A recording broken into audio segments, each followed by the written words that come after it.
தமிழகத்துக்கு வடக்குல இருந்து ஆபத்து வருதா? வடக்குல இருந்து எங்க இருந்து ஆபத்து வருது? என்ன ஆச்சு? சைனாக்காரன் போர் தொடுத்துட்டானா? என்ன ஆபத்து இருக்கு சொல்லுங்க? எந்த ஒரு ஆபத்தும் வடக்குல இருந்து எந்த ஆபத்தும் கிடையாது. தவறான செய்திகளை பரப்புவதை அனைவரும் தடுத்துக் கொள்வது சிறப்பாக இருக்கு. சொல்லுங்க.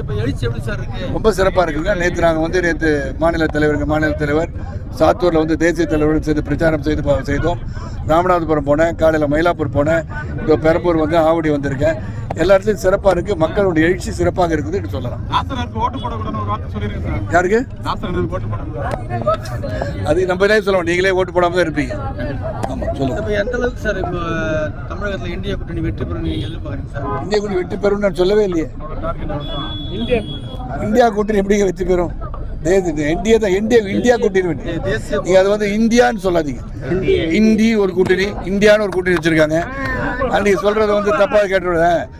இந்தியா தேசிய ஜனநாயக கூட்டணி மாபெரும் வெற்றி பெறும் என்பது தெல்ல தெளிவாக தெரிகிறதுன்னு சொல்லலாம். வேற என்ன? அவ்வளவுதான கேள்வி? கேள்வி கணக்கில் தொடுக்கவில்லையா? தொடுப்பது கேள்வி இல்லையா? கேள்வி கேட்டால் நிறைய பிரச்சனைகளை பார்த்துருங்க. அதுக்கு தான் வந்திருக்காங்க. அந்த பாதாள சாக்கடை திட்டம் ரொம்ப நாளாக கைவிடப்பட்டிருக்கு. அது செஞ்சு முடிக்கல. எல்லாமே இருக்குல்ல. கண்டிப்பா மாற்றம் வரதுக்கு தானே வந்திருக்காங்க. ஆமா.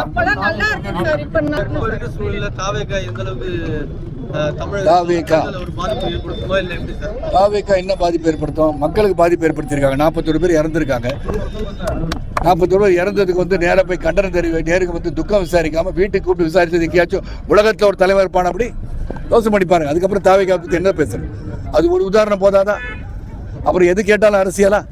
ஜனநாயக படத்தை உங்க கூட இருக்க ரிலீஸ் பண்ணி விட்டுருவான். அது அரசியலா? அது காரணம் சிபிஎஃப்சியா? அதுக்கு எல் முருகன்ஜியா? எப்படிங்க சொல்லுவீங்க? என் படமே இன்டர்நெட்ல ரிலீஸ் ஆச்சு. ஜக்குபாய் நான் அன்று நடந்து கொண்டிருந்த திராவிட முன்னேற்ற கழகம் தான் காரணம் சொல்லலையே. யாரும் உங்க கூட இருக்கும் சதி செஞ்சிருக்கான்.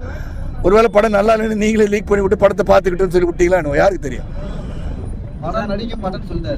சரி, அதை பத்தி நான் சொல்ல முடியாதுங்க. அதோட ப்ரொஃபஷன். நடிப்பு என்பது அவருடைய தொழில். மீண்டும் நடிப்பது நடிக்காதது அவருடைய முடிவு. அதை நான் சொல்லக்கூடாது. ரொம்ப நன்றி.